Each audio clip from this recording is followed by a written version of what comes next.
This record comes from Suryara. What follows is an observation. Most days in Suryara feel the same, and people here tend to like it that way. The plains stretch out quietly, shaped by seasons everyone has learned to work around, not against. Vanyabak are everywhere in these grasslands, grazing, wandering, never really asking for attention.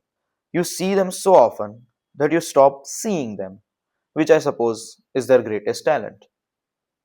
What caught my attention wasn't the Banyabak itself, it was where it was standing, a little closer to farmland than I usually record them.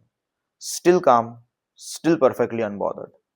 I asked a farmer working nearby if he'd noticed anything unusual. He glanced over once and said that they had been there since the morning, grazing quietly. No damage, no trouble.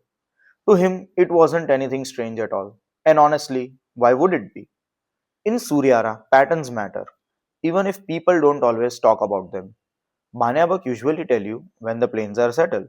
They move with the land more closely than most Pokémon do.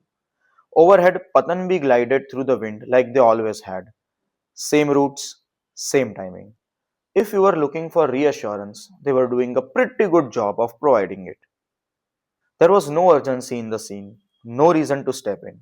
Still, I recorded it, not because something felt wrong, but because it felt just different enough to stay in my thoughts.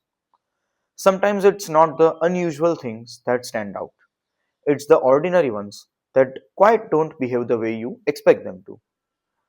Later, I realized what bothered me most, not the Banyabak, not the location.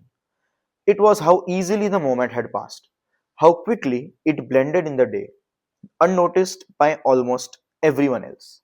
If I hadn't stopped to write it down, I probably would have forgotten it too. On its own, this wouldn't mean anything, just a single entry, just a single adjustment. But even small changes have a habit of repeating themselves once you start paying attention.